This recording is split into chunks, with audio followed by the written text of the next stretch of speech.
আসসালামু আলাইকুম। অনেক দিন পর আমার রান্নাঘর থেকে ভিডিও করতেছি।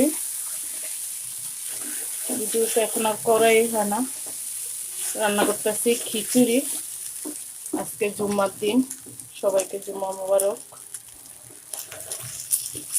একটু খিচুড়ি রান্না করি, সব কিছু দিয়ে চালটাকে কষাইতেছি, আর সাথে ডিম ভুনা করব আর টমেটো ভর্তা।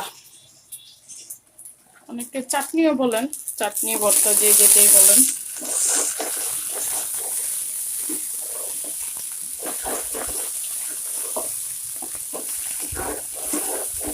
ভালো করে ভেজে নিই। চালটা ভেজে পানি দিয়ে দিচ্ছি। আমি একটু হলুদ কম দিছি, তাই একটু সাদা সাদা দেখা যাচ্ছে। এখন দিয়ে দিব একটু টমেটো কুচি।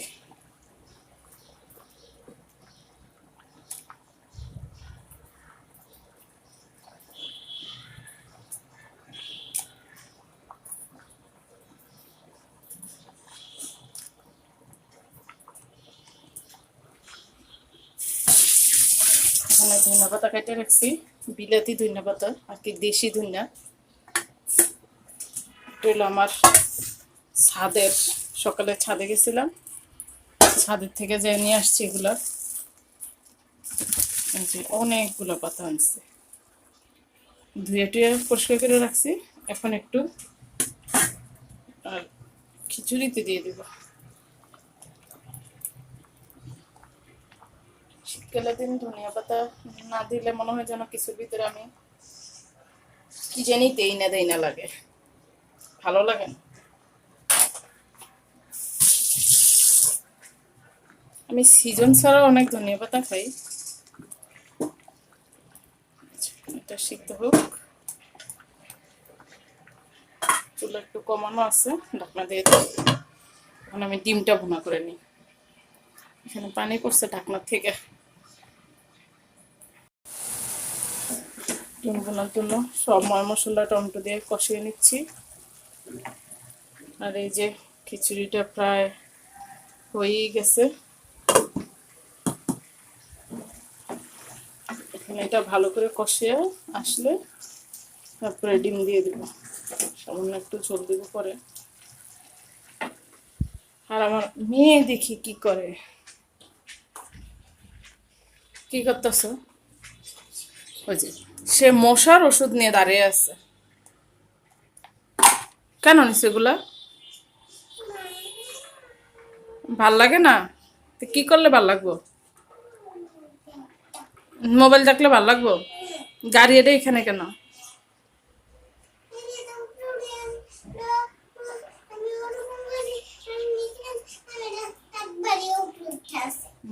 আচ্ছা, নামো নিচে নামো। আমার রান্না বান্না শেষ, সব কিছু গোছগাছ করে নিলাম। পাতিল পাতিল সব ধোয়া শেষ। বটিটা রাখছি পানি ঝরার জন্য, আর ধনিয়া পাতার পানিগুলো ঝরুক, তারপরে ইয়েতে রাখবো, বক্সে রাখবো। এটা আটকে দিলাম।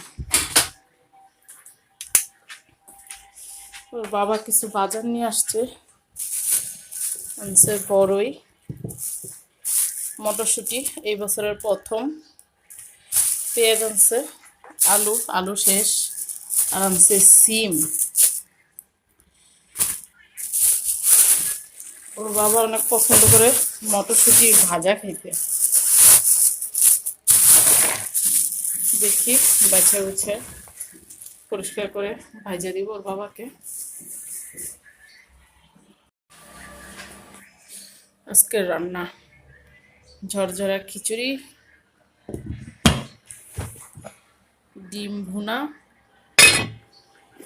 টমেটোর চাটনি বা ভর্তা যেটাই বলেন, আর হলো শুটকি ভর্তা। এটা বালু চাও, কাঁচামরিচ ধনিয়া পাতা দিয়ে আমি খালি একটু সরষের তেল দিয়ে মাখিয়ে নিছি, আর মরিচ টরিচ সব দেওয়া আছে এটাতে। ওর জন্য আনছে কোক। আর দেখুন উনি দেখতে আসছে মোবাইল। কি করতেছো তুমি?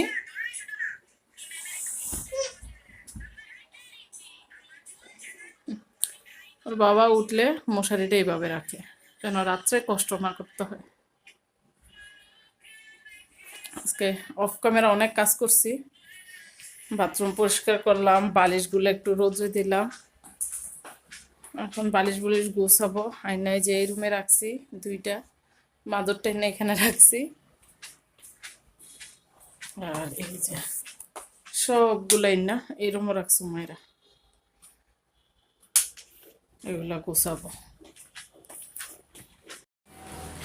কিছু কাপড় চোপড় আছে ছাদে, ওগুলা আনতে হবে। কিছু বারান্দা থেকে আয়না গুছিয়ে রাখছি। আমি গোসল করার সময় কিছু জামা কাপড় ধুয়ে দিছি, ওগুলা শুকাইতেছে। অনেকদিন পরে আমাদের বাইরের ভিউ।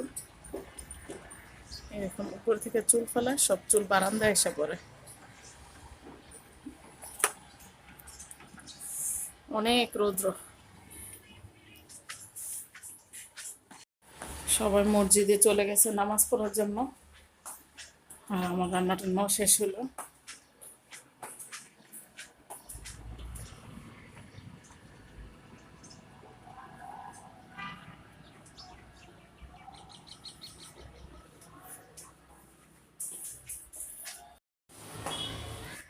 মা আমি রেডি হয়ে গেলাম, একটু বের হবো। জুতা পাই দিতে আসছে নিজে নিজে। হ্যাঁ পাই দো। না আর উঠানো যাবে না। হ্যাঁ পরো। জুতা কি ছোট হয়ে গেছে নাকি? এই যে ঠিক আছে। আরে টানাটানি করতেছো কেন?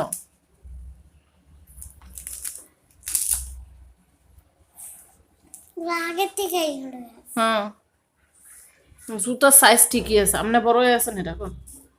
আবার জুতা কিন্তু এগো দেখা যায়। আচ্ছা থাকুক এখন আপাতত।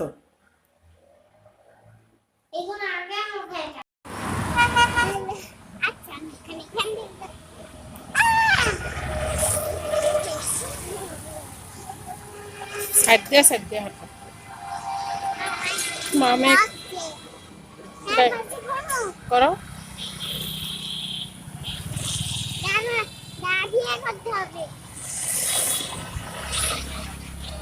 আমরা হাঁটতে হাঁটতে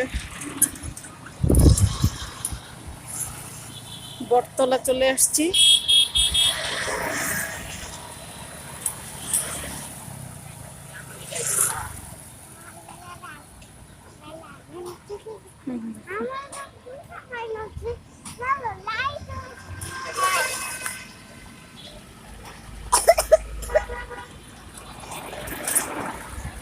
খাবার বাড়ি রেস্টুরেন্ট। এই রেস্টুরেন্টটা নতুন হয়েছে।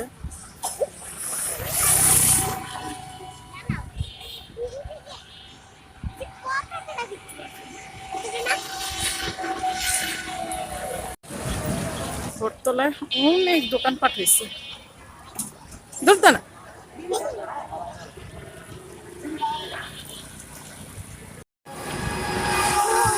আমরা যাবই বেস্ট বাইতে। দেখি যে কি নতুন নতুন আকর্ষণীয় খেলনা টেলনা আছে,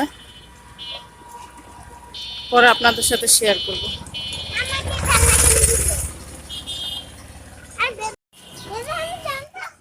এই দেখছো পিঙ্ক কালার গোলাপ।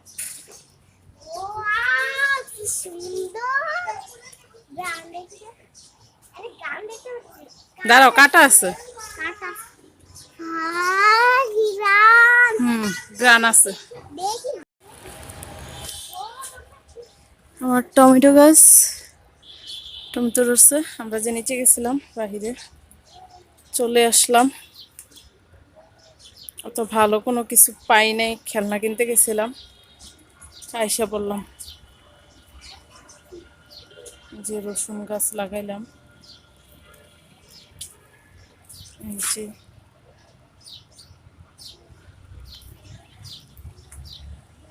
যেটা ভাঙ্গে ফেলছে। আর এই যে পেঁয়াজ গাছ বড় বড় হয়ে গেছে।